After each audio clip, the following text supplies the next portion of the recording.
Let me be abusive a little bit, President Macron, and start by doing what is necessary on behalf of our people of Zambia, because Zambia was more or less used like a guinea pig.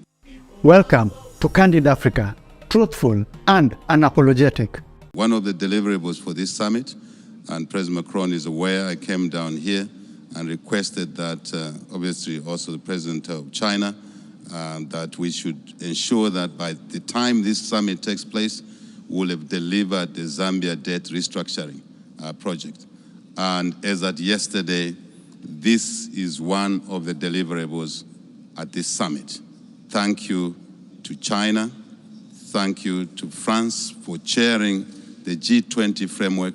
Thank you to South Africa for being the deputy chair for this process, and also to all of the countries that in one way or another supported this process to reach the conclusion it did yesterday and the benefit it would deliver to other debtor countries, because Zambia was more or less used like a guinea pig. And we are now in this situation, and we hope that the lessons of that process can be learned and learned correctly and be applied to the other processes that will commence starting, I believe, following this summit.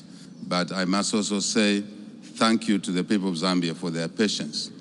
We took this project as one of our responsibilities before we formed government as an opposition party, that debt restructuring was a critical deliverable for us. And the people of Zambia were very patient, extremely patient, pain on the other side because of the structural adjustment, the structural processes. And if there's one lesson that I want to share with other countries, that leadership is crucial at the country level, to be clear of what you want and say so to your people. The people may not support everything that's necessary. Institutional reform, consumption expenditure controls, I dare say, habits of corruption are enjoyed by many in our countries. And when you put reforms, you confront them as well.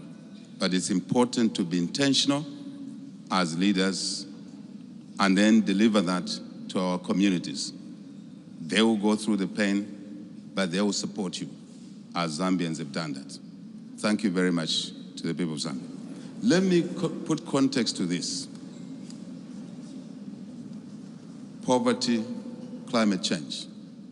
We have already argued that these are intertwined. There's no question about it. Let me draw the first aspect of the connection. Even before we talk about financing, new financing, more financing, when countries are not growing economically, you cannot expect a poor person to carry an additional burden.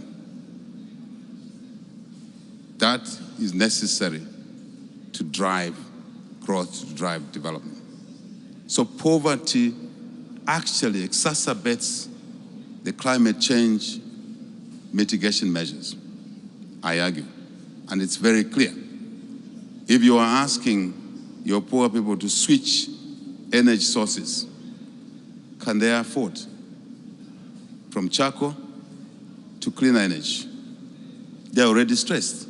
So we need to find mechanisms to support the poor in our countries, less privileged. I heard this word called poverty, the poor, but the less privileged, to be able to come through to support the changes that are required to mitigate climate change negative effects. I think that's very, very important.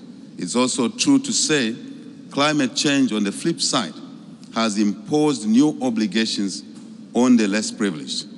For us as a global community to mobilize resources, yes, but these resources must be invested to help grow the economies of the less developed countries.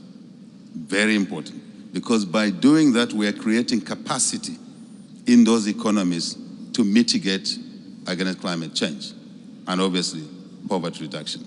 So value addition not just with the electric vehicle industry that is coming through, huge industry. It is important, President Macron, that we look at deliberately investing in extraction, critical minerals, for example, in value adding these minerals in country. Obviously, that will help the growth side of the GDP, create jobs, business opportunities for the transactional chain in there, if I may call it that. So I think this must be deliberate as well. Rather than generic discussions, we must dive deep into the envelope and begin to say, these are requirements, these are needs, these are minimums.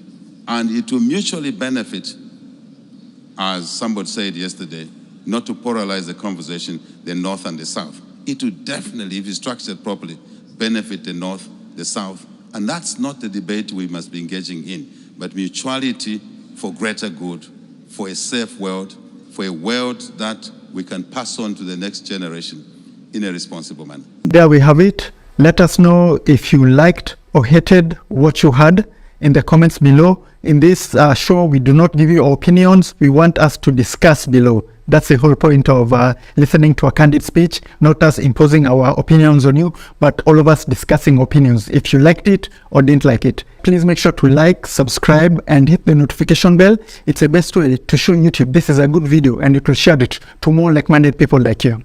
So this has been Mekimushi from Tunachiki, and that has been your Candid Africa, truthful and unapologetic.